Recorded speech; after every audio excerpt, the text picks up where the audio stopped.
Bonjour à tous et bienvenue dans ce 11e épisode de Survol d'Histoire.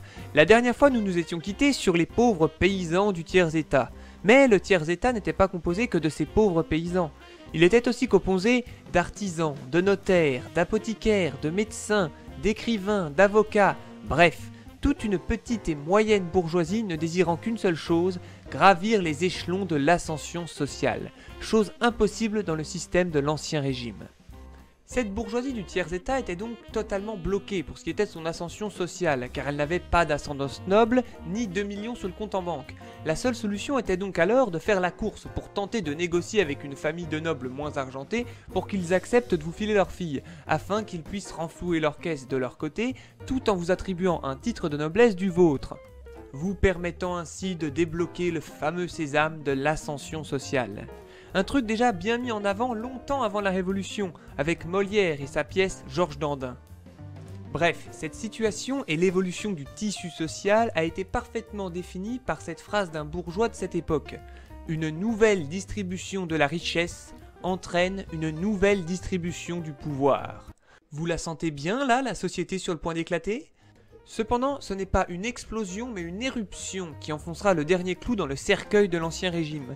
Les circonstances ont fait que même la nature a pris part à la Révolution, avec l'éruption d'un volcan bien loin de la France. Un volcan se trouvant en Islande du nom de Laki. Non, pas Loki, Laki. Bref, le nuage volcanique qui en naquit atteignit l'Europe, ayant un impact dramatique sur le climat, notamment sur le royaume de France, provoquant sécheresse et hivers particulièrement rigoureux.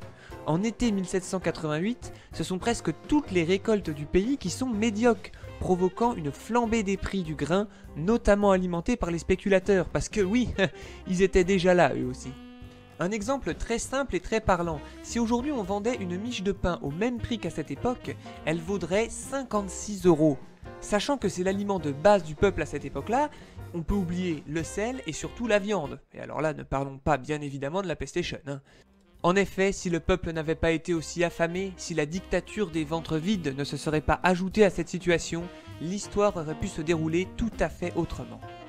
Outre ces mauvaises récoltes, comme nous l'avons cité précédemment, la France, déjà à cette époque, est surendettée et en état de banqueroute. Sa dernière grande dépense étant en plus l'aide aux insurgés américains. Et étant donné qu'on prélève toujours pas d'impôts sur le sang bleu, Ah oui, petite parenthèse, quand on parle de sang bleu, en fait, ça désigne les nobles et les rois. En fait, ça vient du fait que les nobles du Moyen-Âge restaient toujours à l'intérieur de leur château et donc ne prenaient jamais le soleil. Ce qui leur donnait une certaine tendance à être pâles comme des culs, en fait, faisant ainsi ressortir leurs veines qui sont généralement de couleur bleue. Là où les paysans, eux, bossaient toute la journée dehors et bronzaient pas mal. Cette blancheur était donc un critère de beauté car elle montrait que la personne était suffisamment riche pour ne pas avoir besoin d'aller travailler.